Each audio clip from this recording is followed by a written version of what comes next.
Olá, eu sou Carlos Cabral e esse é o Cyber Morning Call, edição de 18 de fevereiro de 2022. Ontem, os portais de notícias 9to5Mac e Apple Insider, que são especializados nas tecnologias da Apple, publicaram a informação de que uma empresa chamada Passware estaria vendendo um produto que promete quebrar a criptografia do chip T2. O T2 é um coprocessador introduzido pela Apple em 2018 que possui um módulo de criptografia próprio e é responsável por funções bastante críticas, como armazenar as chaves do Face ID, do Keychain, do firmware UEFI e do File Vault, o mecanismo de criptografia de disco presente nos Macs. A vantagem do T2 é que todos esses dados sensíveis ficam fora do disco, em um processador concebido para executar funções de segurança. Segundo a 9to5Mac, a Passware, que já fornecia o serviço de decifragem para arquivos protegidos pelo File Vault em máquinas antigas, agora descobriu uma vulnerabilidade no T2 que permite burlar mecanismos que bloqueiam múltiplas tentativas de senha, conseguindo recuperar a senha da máquina a partir de ataques de força bruta.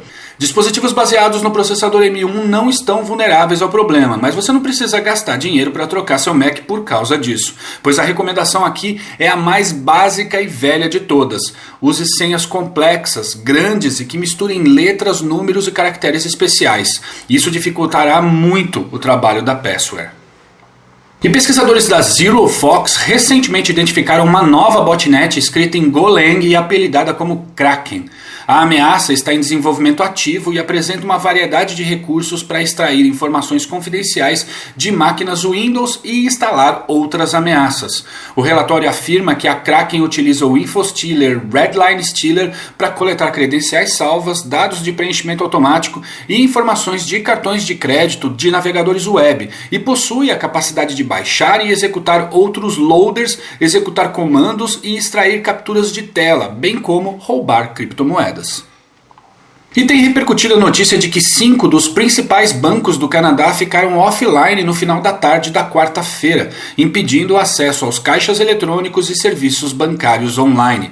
Os clientes continuaram a relatar problemas mesmo após alguns bancos informarem que o serviço havia sido restabelecido.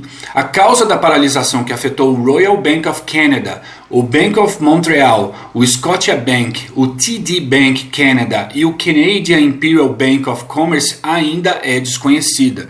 No entanto, ela ocorre após o primeiro-ministro canadense Justin Trudeau invocar a lei de emergências em meio aos protestos dos caminhoneiros anti-vacina que são contra a obrigatoriedade do passaporte vacinal para cruzar a fronteira do país. A lei autoriza os bancos a congelarem contas de indivíduos e empresas suspeitas de estarem apoiando financeiramente o movimento. E o pesquisador Jeremy Fuchs, da Avanan, publicou um artigo ontem afirmando que criminosos estão utilizando o Microsoft Teams como um canal de disseminação de malware dentro das empresas. Segundo Fuchs, os atacantes adotam estratégias de business email compromise para ter acesso às redes das vítimas e com esse acesso passam a compartilhar os binários maliciosos em conversas privadas e em grupos. O artigo não afirma qual é a família de malware usada no ataque, mas o pesquisador diz que essa é capaz de evadir ferramentas de virtualização e sandbox e tem uma alta taxa de propagação devido à capacidade limitada de análise de links e arquivos maliciosos no Microsoft Teams, aliada à falta de uma solução que forneça uma proteção robusta para a plataforma. E a Cisco recentemente publicou correções para vulnerabilidades em diversos de seus produtos. Dentre elas, a mais grave foi catalogada como CVE 2022-20653 e afeta o Cisco Email Security Appliance. A falha é causada pelo manuseio inadequado de erros na resolução de nomes do protocolo DNS e permite que um atacante remoto e não autenticado cause uma condição de negação de serviço. Link para o detalhamento da falha, patches e workaround aqui na descrição do episódio. E por fim, a Adobe atualizou ontem o boletim de segurança relacionado a uma vulnerabilidade sobre a qual falamos no Cyber Morning Call dessa segunda-feira, tendo sido catalogada como CVE 2022-24086 e que afeta o Magento e o Adobe Commerce.